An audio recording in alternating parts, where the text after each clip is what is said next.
Thank you, Jay. Thank you, Jim, for great prayer. Thank you, gentlemen. It's good afternoon. Hope you, as Jay said, begin the announcements.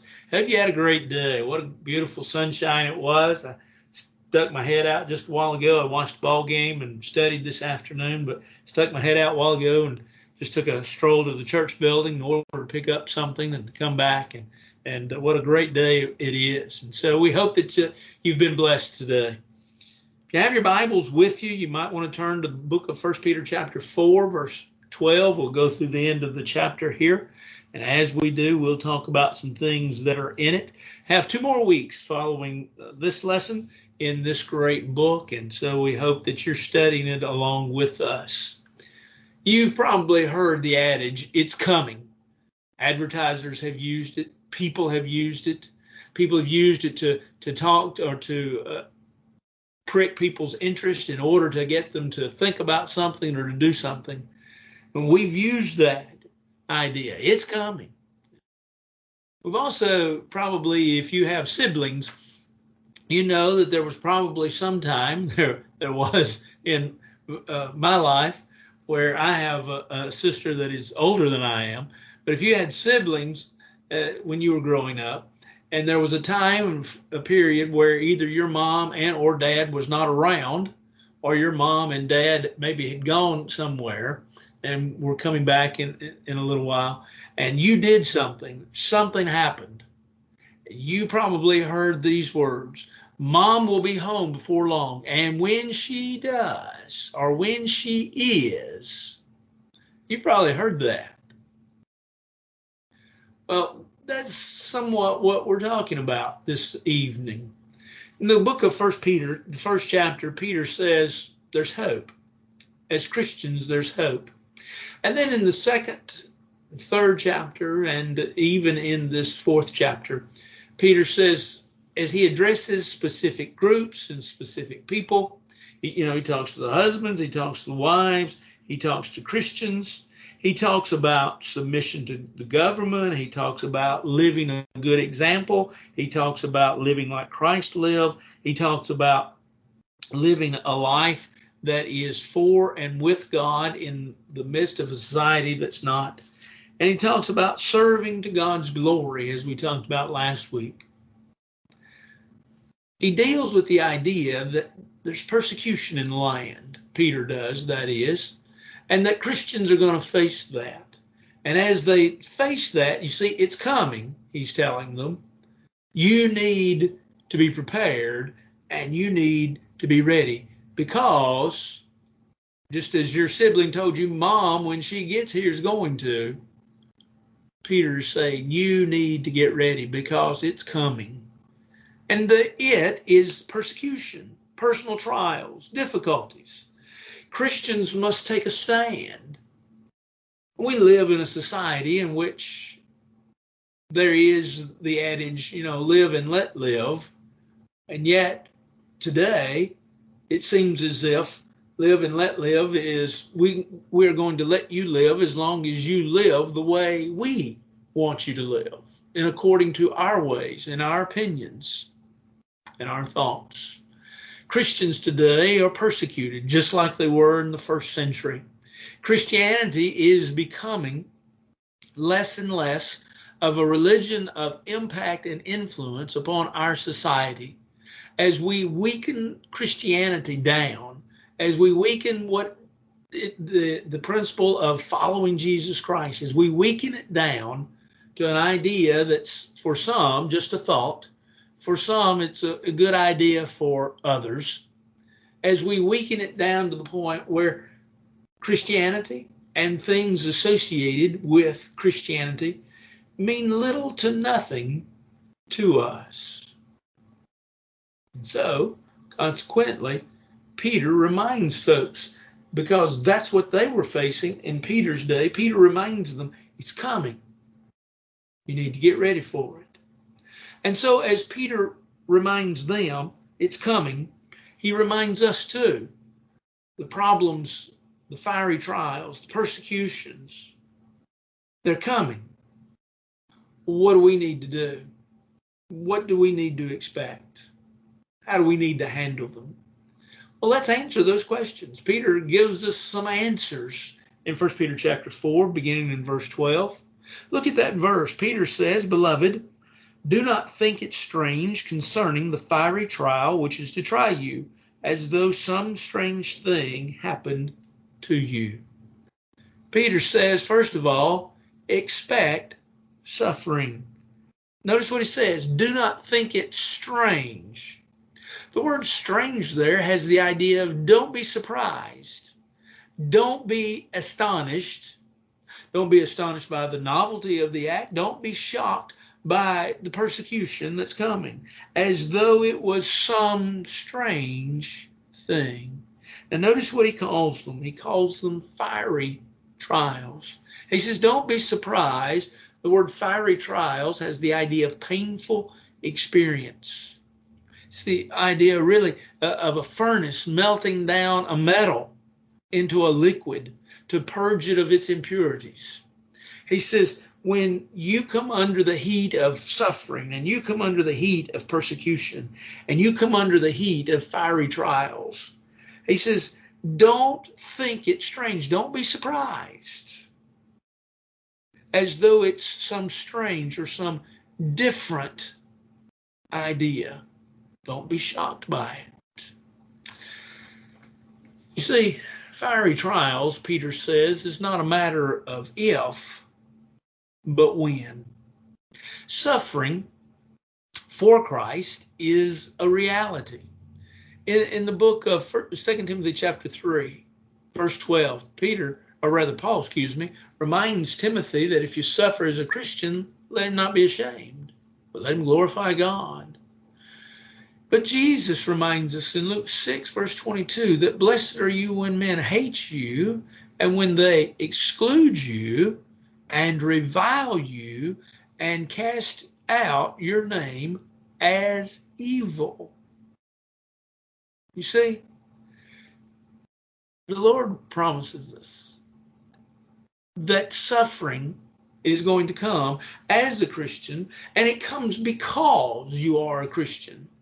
And you see, we tend to think, well, in America, it doesn't really happen that way. Because, you see, we are a free society. Now, it happens in other places, such as Somalia, where Christians are persecuted for being Christians. And it happened in communist countries. And it happened in Rome in Peter's day.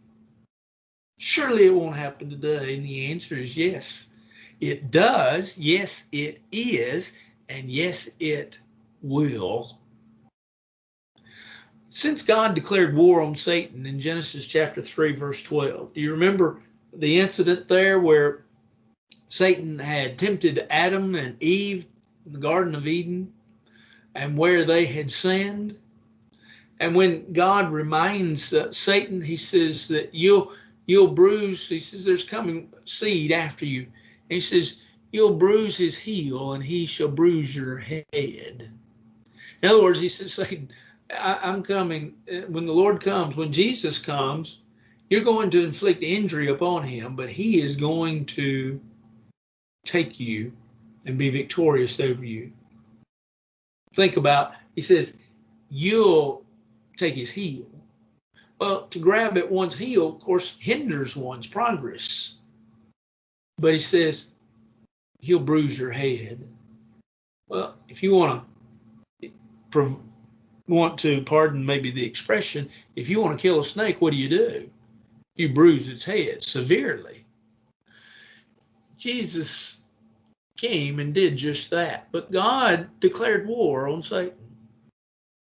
And Satan has never backed down. Satan has taken to the fight, and he continues the fight hard and strong, yea, even today. But as Christians, we're promised something, aren't we? The things that I have spoken unto you, that in me you may have peace, Jesus said in John 16, verse 33. The promise is to the Christian that you can have peace, that you can overcome these problems, that you can overcome these fiery trials. But the first thing is to expect it. You see, we should set our heart on enduring the trials. 2 Timothy chapter 3, verse 14, Paul wrote to Timothy and says, "But you must continue in the things which you have learned and been assured of, knowing from whom you have learned them." Paul told Timothy, he says, you continue in what you've been told, despite the fiery trials, despite the suffering, despite the heartache, despite the hurt. You expect it is coming, but you set your feet, you set your feet in such a way as to be sunk in and ready for the battle, knowing that Satan's coming and knowing that Satan is going to do his best to get you away from me. And so Peter says, okay, the fiery trials, expect them because they're coming. But then in verse 13 of our text, he gives the second emotion that we feel with regards to our suffering. But rejoice to the extent that you partake of Christ's sufferings, that when his glory is revealed, you may also be glad with exceeding joy. He says, expect the suffering, but now he says, here's your second reaction, rejoice. And we ask ourselves, how in the world could we rejoice? And why should we rejoice? Well, let's look at verse 13. He says, you rejoice because you are made partakers of Christ's suffering. In other words, this is something that's brought in because of who you follow. He being Peter, already in this wonderful book of 1 Peter, he has extolled, he has talked about, he has lifted up the greatness of Christ. He has talked about Jesus Christ giving his life for us, Jesus Christ suffering, Jesus Christ being the perfect example, and thus we are to follow him because of what he has given us. And Peter, now as he's kind of winding down this book, says, look, he doesn't say it in so many words, but he's saying, I've showed you what a wonderful man and what great sacrifice Jesus was and did for you. And now he says, I want you to know that when you suffer those fiery trials, you just know that you do that, or you are doing that because of Christ. And so then your fiery trials become not a badge of disgrace, but a badge of honor. And so while such suffering is really to be expected because Christ himself suffered, Isaiah 53 prophesied that he would be wounded for our transgressions and bruised for our iniquities. And we saw it. In Matthew 26 and verse 67, they spat upon the face of Jesus and they beat on him, and others struck him with the palms of their hands. We see that Jesus went through fiery trials.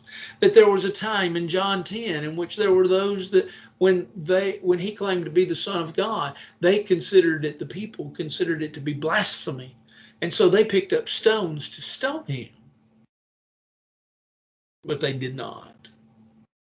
And so Peter says, you rejoice in that you are partakers of Christ's suffering, that when his glory is revealed, you'll be made glad with exceeding joy. You'll rejoice because you've kept on going. Jesus suffered at the hands of evil men. And though he was without sin, he suffered. And we being, according to Romans chapter 8, verse 17, heirs of God, and joint heirs through Jesus Christ. For Paul says, if indeed we suffer with him, we may also be glorified together with him. You see, Paul says in Romans 8, guess what? We suffer with him so that in the end, on the day of judgment, we can rejoice that we have been glorified together with him. And so that's what Peter is saying. Peter is saying you rejoice because you're suffering in Christ's suffering. And not only that, but you are going to be found to have exceeding great joy. And that joy comes because when the Lord returns again, you'll be able to be with him eternally. And so blessed are you when men revile you and persecute you and say all manner of evil against you falsely for my name's sake. For great is their reward in heaven. Jesus reminded us in the Sermon on the Mount in Matthew chapter 5, beginning in verse 10. And so we rejoice. While such seems so strange to us, it's sort of like this way.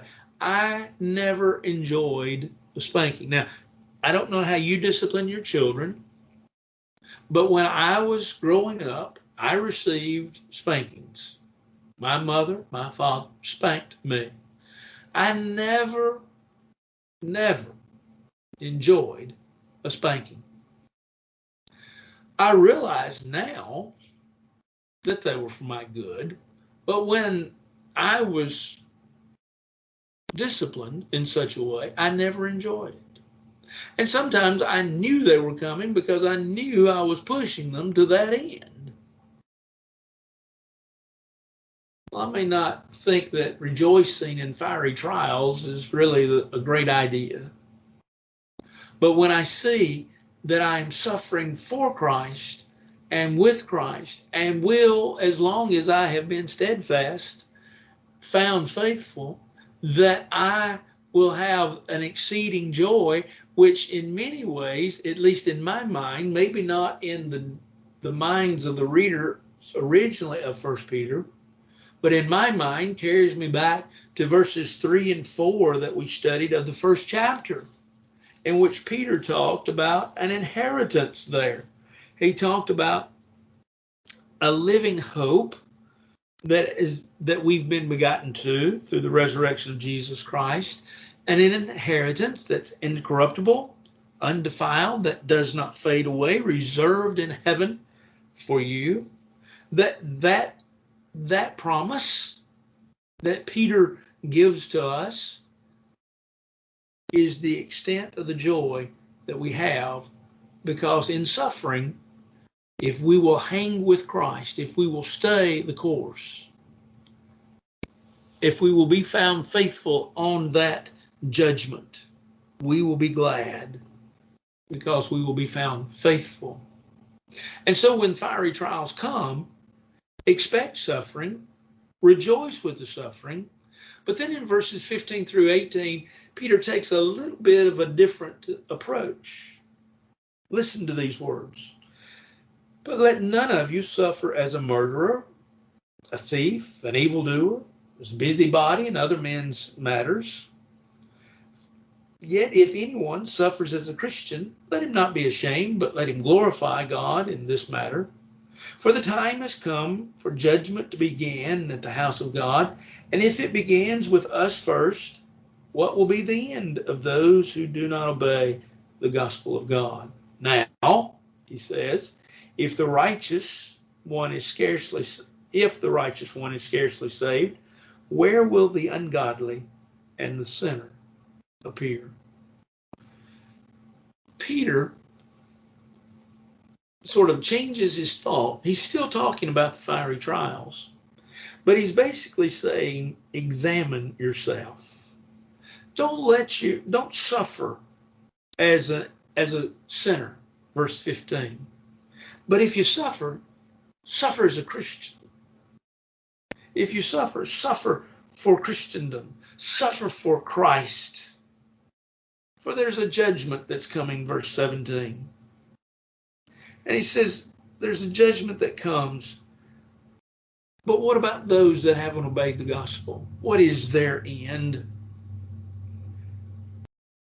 And then he asks the question in the last part of verse 18, where will the ungodly and sinner appear? You see, there comes a time in which we must examine ourselves. We must check ourselves. We must ask, is it me? Am I all right? Am I fit for the kingdom? Am I one that will hear the words, well done? Have I stood up for Jesus Christ? Have I been one that has suffered for Christ and with Christ? Or am I just suffering fiery trials because I'm standing in the way? Am I the trouble? Am I the one? Or am I suffering because Christ is the great Savior of all of us? We need to be sure where we're standing. We need to ask ourselves, did we really? We need to ask ourselves certain questions. And in many ways, Peter says there are 4 questions that you need to ask yourself. Verse 15, he says, ask yourself, why are you suffering? Don't suffer as a murderer or as a thief or as an evildoer or as a busybody in other people's matters. And so you see, a great question to ask yourself is, why am I suffering? Is it because of who I am? Is it because of what I've done? Is it because I've conformed to the world and I've taken part of the sins of the flesh and I've taken them and made them mine and I have practiced them? I have fallen in line with Satan. I have picked up his challenge and his temptation, his gauntlet, and I'm running for and with him instead of with the Lord. Is it me? Is it the fact that I've made bad decisions in my life and I've chosen to be a sinful individual that I'm suffering? You see, don't let any of you suffer as a murderer, or as a thief, or as an evildoer, or as a busybody in other man's deeds. Look at yourself and see what you're doing and ask the question, why am I suffering? But then Peter says, in asking, why am I suffering? Or asking the second question, am I ashamed? Do I glorify the Lord by my actions? Look in verse 16. If any man suffers as a Christian, let him not be ashamed, but let him glorify God in this matter. Am I ashamed? Am I ashamed of my suffering? Am I ashamed of my actions? Am I ashamed of what I'm doing? Or am I glorifying God? And is my action one that glorifies God? You know, one of the things that I've noticed in my years, and I've lived upon the face of the earth for a few years, is that years ago there were certain sins that people did and partook of that were known, really been around since biblical times, but yet were often done in the dark, without anybody seeing, without anybody knowing, without anybody saying, yeah, I did this. For they did it in the stillness of the night, in the darkness of the night, in order to get away with it. In reality, of course, they didn't get away with it. God knew about it, even though they may have thought that they were hiding it from God or hiding it from man, and they may have hid it well from man, but they didn't hide it from God.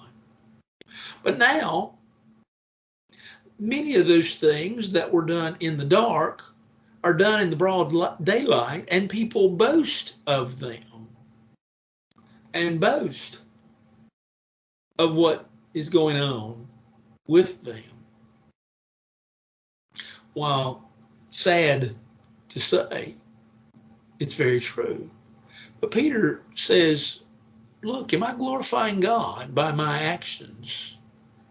Looking unto Jesus, the Hebrew writer says in Hebrews 12, verse 2, the author and finisher of our faith, who for the joy that was set before him endured the cross, despising the shame, and sat down at the right hand of God. Am I ashamed, or do I glorify the Lord by my actions? But then the third question that we ask in self-examination in the midst of our fiery trials is, in what direction is my life going? Look in verse 17. The time has come for judgment to begin in the house of God. And if it begins with us first, what will be the end of those who do not obey the gospel of God? Where's my life going? What direction is my life taking?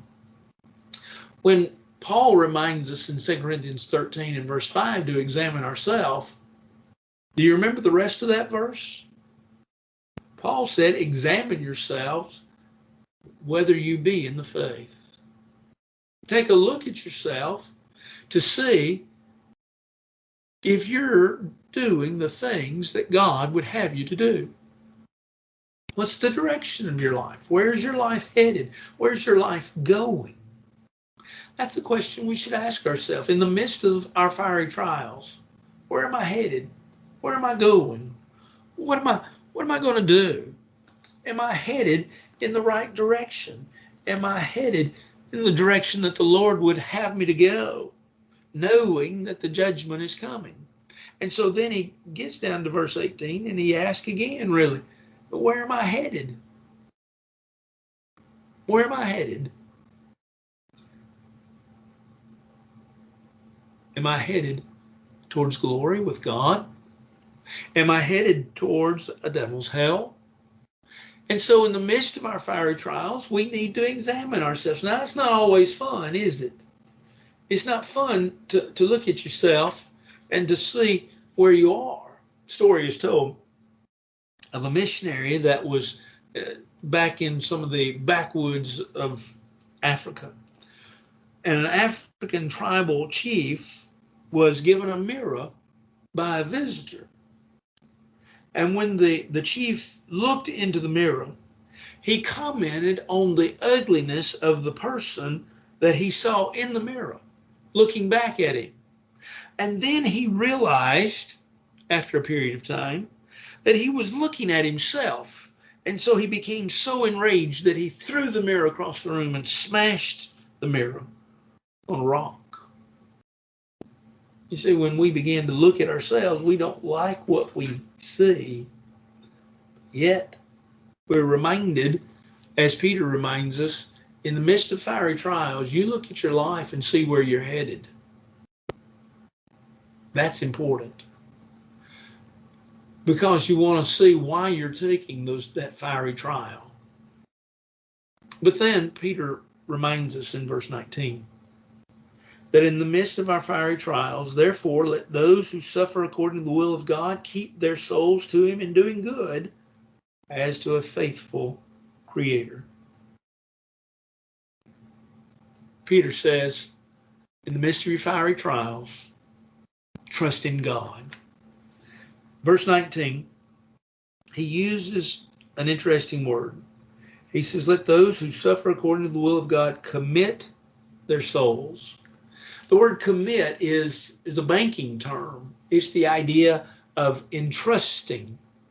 When we give our money to the bank and we basically say, keep this for me for safe keeping, we have entrusted the bank with our money, believing wholeheartedly that when we get ready for it, we can go and get it and it will be there for us. We've entrusted our money to the bank. Now, Peter says, verse 19, he says, you commit your soul to God, but you commit it to him in doing good. I tell you a story, not to toot my own horn, but I tell you a story that is about me that is interesting, I think.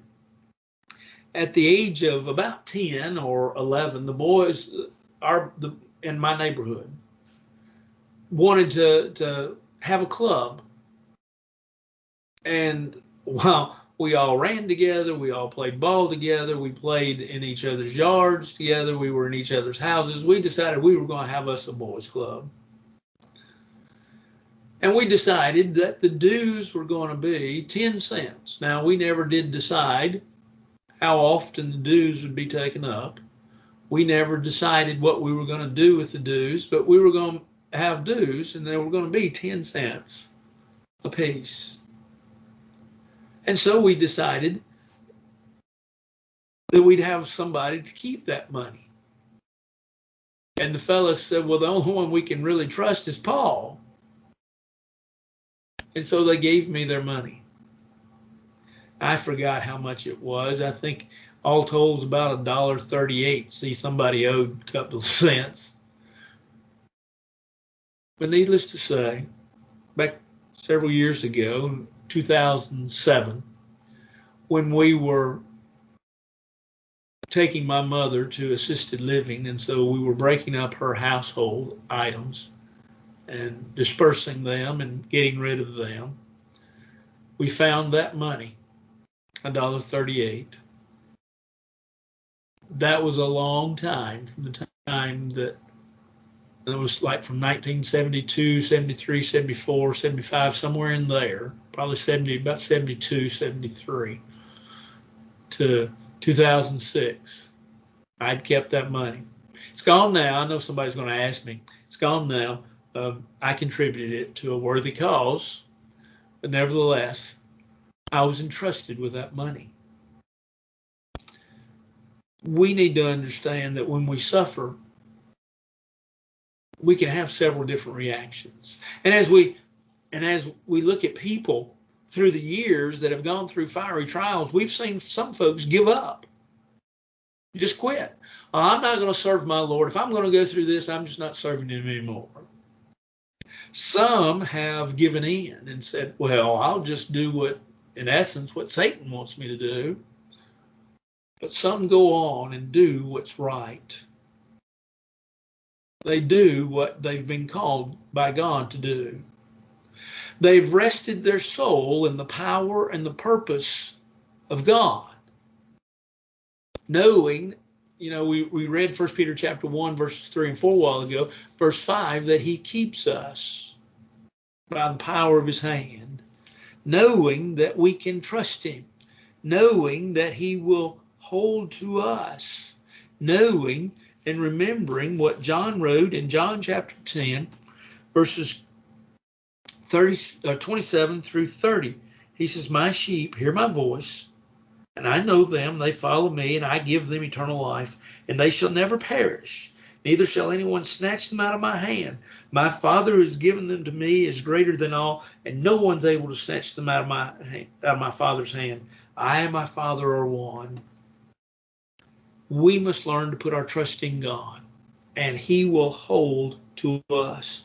And so the psalmist wrote in Psalm 31, beginning in verse 1, in you, O Lord, I put my trust. Let me never be ashamed. Deliver me in your righteousness. Bow down your ear to me. Deliver me speedily. Be my rock of refuge, a fortress of defense to save me. For you are my rock and my fortress. Therefore, for your name's sake, lead me and guide me. That's the faith and trust we put in God. Albert Einstein, I think we all know, tremendously intelligent man, a physicist, a Nobel Prize winner for physics in 1921. One day his wife was asked if she understood all of Einstein's point of views and if she understood all that he was doing. And here was her reply: no, I don't. But I do know my husband, and I know that he can be trusted. And so to that end, I believe him and I trust him. Let us all learn to trust in God. And so Peter reminds us, fiery trials, expect them, rejoice in them, take a look at yourself in them, but always trust in God, no matter comes what may. Dear friends, I hope that you'll think about those things, and they'll stick with you as we all go through fiery trials in our life, that we will rejoice in them, that we will expect them, that we will look at ourselves and see where we are, but always trust in God. Hope that you have a great week this week. Come back with us next week. We're going to study 1 Peter chapter 5, verses 1 through 4. Talk about elders as Peter talks about them. Wednesday night, we continue our study of the book of Hebrews. Look forward to you being with us then. Until then, my prayer is that God bless you and keep you. Hope you have a great week.